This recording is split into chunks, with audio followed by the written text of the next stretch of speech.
이슈 분석 시간입니다. 어제 문 대통령은 국회 시정연설을 시작으로 내년도 예산안 심사가 본격화되면서 여야는 전열을 가다놓고 있습니다.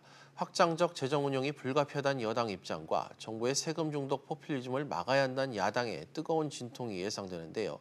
이번 예산안의 핵심 쟁점들 장한대 박청환 교수와 짚어보겠습니다. 교수님 어서 오십시오. 네, 안녕하십니까? 네. 어제 문재인 대통령이 취임 후 세 번째로 시정연설을 예산안과 관련해 좀 했습니다. 문 대통령의 메시지 먼저 좀 어떻게 읽으셨습니까? 네, 가장 기억에 남는 말은 함께 잘 살자 이런 얘기가 가장 기억에 남았던 것 같아요. 그동안에 우리가 이제 노력해서 잘 살게 됐는데 소외된 사람 또 특히 양극화 문제로 어려운 사람들이 많습니다. 그래서 함께 잘 살자 이런 걸 얘기를 했는데 지난 9월달에 문재인 정부의 이제 국가 비전으로 포용국가를 강조를 했어요. 포용국가로 가기 위해서 그 당시 전략회의에서 각 부처가 내년도에 이를 실행할 구체적인 어떤 실행 과제와 예산안을 준비해라라고 얘기를 했고 그것을 이번 예산안에 담았다라는 거를 좀 느낄 수 있었던 것 같습니다. 핵심적으로는 기존의 소득주도 성장, 혁신 성장, 공정 경제 이런 기존 그 경제 정책의 전환을 요구하는 야당의 목소리가 많았는데 기존 정책을 계속 유지하겠다 이런 얘기도 또 그 안에 담겨 있다 이렇게 봤습니다. 알겠습니다. 역대 최대 규모인 내년도 예산 470조 5천억 원에 대한 심사가 이제 본격적으로 이달부터 시행이 됩니다. 원안을 사수하려는 여당, 또 송고 심사로 잘라내려고 하는 야당, 쟁점이 상당히 좀 충돌하는 것 같은데 줄다리기가 본격적으로 사실상 시작됐다고 봐야 되겠죠? 네, 대통령 이제 시정연설을 시작으로 해서 다음 주 정도가 되면은요 예산안 그 소위가 이제 열리게 됩니다. 일단 다음 주에 예산안 심사가 이제 있고요. 심사 끝나고 나면 15일부터 30일까지 이제 예산안에 대해서 소위 이제 자르기 작업이 시작이 되는 거죠. 여기서 이제 본격적인 이제 싸움이 일어날 겁니다. 일자리 예산 문제, 남북 협력 기금 문제 여러 가지 나올 텐데 이제 문제는 과거에는 야당이 끝까지 버티면은 예산안이 새해까지 넘어간 적도 있잖아요. 뭔가 빅딜을 할 수 있는 그 상황이 있었는데 이제는 선진화법 때문에 12월 2일 날 무조건 만약에 합의가 안 되면은 정부안대로 통과가 되거든요. 이제 그러다 보니까 지금 이제 야당이 공세를 취하고 있는 일자리 예산이나 여러 가지 부분들을 얼마나 이제 여론의 지지를 받느냐 이게 이제 11월 안에 예산을 어느 정도 삭감하느냐 또는 변경케 하느냐 이런 어떤 그 핵심 포인트가 될 것 같기 때문에 여론이 이제 상당히 중요한 역할을 하게 됐다 이렇게 봐야 되겠죠. 네.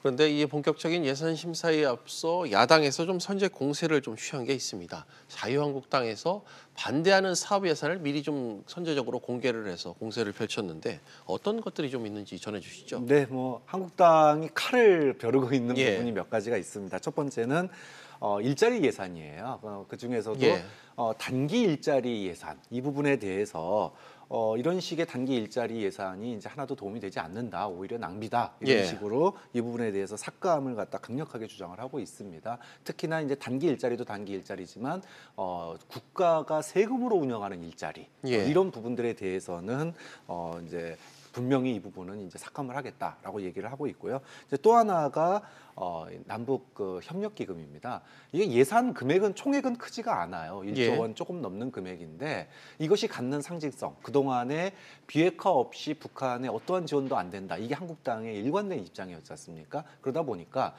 그동안에 남북 합의로 이루어진 그런 도로나 철도 연결에 꼭 필요한 비용인데 이 부분은 한국당이 또 반대하는 부분이고요. 또 그동안에 논란이 됐던 이 소위 업무 추진비가 있습니다. 특히 청와대 업무 추진비 이거 가지고 논란이 많았었는데 이거를 갖다가 동결하겠다 또 이렇게 얘기를 하고 있기 때문에 앞으로 여러 가지 면에서 한국당과 민주당의 이런 불꽃 튀는 대결이 펼쳐질 것 같습니다. 알겠습니다. 그렇다면 이제 심사 내용 쟁점들 하나씩 좀 살펴보죠. 먼저 사상 최대 규모인 일자리 예산을 놓고 지금 상당히 충돌하고 있습니다. 고용 쇼크가 이어지면서 이 확장적인 일자리 예산이 좀 불가피하다 이런 정부 입장인데 좀 정부 입장을 어떻게 좀 해석을 해야 될까요? 김동연 부총리도 이 부분에 대해서 몇 가지 얘기를 했었어요. 예산안 나오기 전에 너무나 일자리가 단기 일자리 대책들 아니냐라는 야당의 지적에 대해서 다른 방법이 있다면 저도 하고 싶습니다. 이러면서 이거 고육지책이다라는 말을 했었습니다. 그 정도로 지금 일자리 상황이 안 좋기 때문에 찬밥 더운밥 가리지 않고 일자리를 늘릴 수 있다면 뭐든지 하겠다. 이게 지금 이제 정부의 정책인 것 같아요. 야당이 이제 왜 세금으로 일자리를 늘리냐? 민간이 일자리를 만들게 해야 되지 않느냐라고 얘기를 하고 있지만 경제팀이나 여당에서 정부에서는 민간이 일자리를 만들 수 있는데 우리가 막는 게 아니지 않냐 이러면서 특히나 이게 저성장 시대에 지금 그 일자리 문제로 가장 고통받는 게 청년 실업, 노인 빈곤, 그다음에 사회적으로 필요한 복지 서비스 분야인데 이 부분에 대한 일자리를 갖다가 정부가 지원하는 거다 이렇게 얘기를 하고 있기 때문에 사실 이것도 또 불가피한 면들이 있는 것 같아요. 그런 점에서 일자리 문제에 대해서 이것이 재정적인 부담으로 남음에도 불구하고 저성장 시대에 우리가 살아가는 새로운 패러다임이 될 건지 아니면 이것이 뭐 마중물 역할을 하는 그런 어떤 쪽으로 나갈 건지 또는 우리 경제의 발목을 잡는 걸로 나갈 건지 이거는 뭐 아직 지켜봐야 될 대목입니다만 분명한 건 정부가 재정 확대를 통해서 일자리를 늘려가겠다라고 하는 추세는 그 기조는 변함이 없는 것 같습니다. 알겠습니다. 문재인 대통령이 어제 시정연설에서도 밝혔듯이 우리 경제 여건이 지금 상당히 좋지가 않습니다. 그래서일까요? 이 두 경제 사령탑이죠. 김동연 부총리, 장하성 청와대 정책실장 교체 검토가 좀 수면 위로 좀 언급이 어제 오늘 계속해서 되고 있는데 사실상 가닥을 잡았다고 좀 봐야 될까요? 네, 뭐 청와대에서는 지금은 손사래를 치고 있습니다. 그런 얘기 한 적 없다 이런데 지금은 그럴 수밖에 없죠. 포용국가 만들겠다고 470조 5천억을 갖다가 예산을 신청했는데 그걸 입안한 사람이 김동연 부총리하고 장하성 실장이에요. 그러면 이 사람들 만약에 교체 그렇다라고 얘기를 하는 순간 식물인간이 돼버리면 정부가 아니 이런 국회에서 이런 사람들이 제출한 예산은 통과시킬 수 있겠습니까? 말이 안 되는 거죠.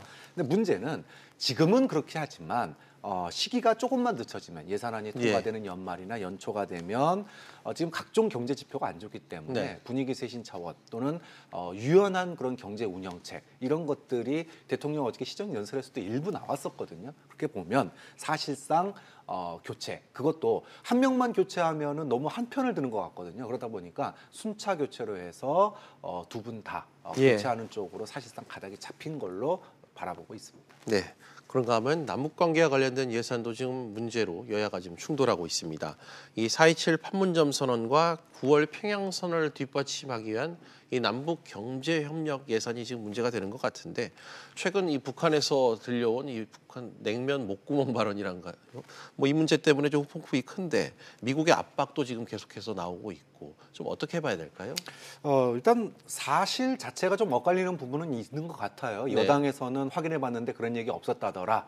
야당에서는 무슨 소리냐 뭐 이렇게 이제 그러면서 장관 사퇴까지 지금 이제 결의를 한 상태인데, 근데 지금 이제 들리는 이야기로 보면 거의 기정사실화 사실이었던 걸로 지금 얘기가 나오고 있는 것 같아요. 이제 문제는 이 조명균 장관의 그 좀 뭐랄까 스탠스에 좀 문제가 있는 것 같습니다.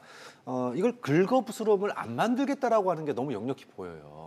우리가 예를 들어 북미 협상의 조종자 역할을 하면서 흥정은 붙이고 뭐 싸움은 말리고 뭐 이래야 되는 거 아니겠습니까? 그러면은 때릴 때는 때리고 할 말은 하고 또 도와줄 건 도와주고 이런 자세가 필요한데 이것과 저 자세는 다른 거거든요. 근데 이게 자칫 저 자세 논란으로 갈 경우에는 오히려 남북 대화나 남북 합의가 오히려 더 그 역풍을 맞을 수도 있다. 그런 점에서 할 말은 하고 또 지원해줄 건 지원해주고 북미 협상을 촉진시키기 위해서 1조 정도 쓸 수도 있는 거죠. 다만 그것이 저자세로서 한다 그러면 국민들은 그걸 안 받아들일 겁니다. 오히려 당당하게 하는 것이 남북 합의를 더 촉진시키는데 도움이 될 수 있다는 거를 좀 정부와 여당이 좀 눈여겨봤으면 좋겠습니다. 알겠습니다. 계속 말씀을 해주신 것처럼 하나하나가 예산 정국의 내관으로 작용할 것이 좀 많아 보인다. 이런 판단이 듭니다.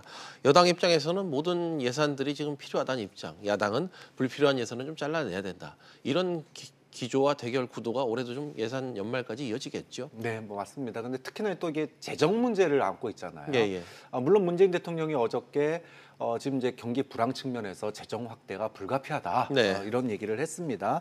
또 그렇다고 해서 우리가 빚이 많은데 지금 다행히 초과 세수가 20조가 있으니 이거를 잘 쓰겠다라고 얘기를 했습니다. 하지만 여전히 지금 뭐 국채를 발행해야 된다는 등 문제죠. 그러니까 아직까지 우리나라의 그런 부채 수준이 심각한 상황은 아니지만 경고등은 들어와 있는 상태거든요. 그런 점에서 여야의 목소리가 틀린 게 아니다. 일자리도 늘려야 되고 세금도 써야 됩니다. 하지만 그것을 언제까지나 세금으로 버틸 수는 없기 때문에 얼마나 아껴 쓰고 효율적으로 쓸지를 이번 11월 한 달 동안 여야가 머리를 맞대는 게 중요하지 세금으로는 안 된다, 세금으로 할 수밖에 없다 이런 평행선을 달리는 걸 국민들이 원하는 건 아니라고 봅니다. 알겠습니다.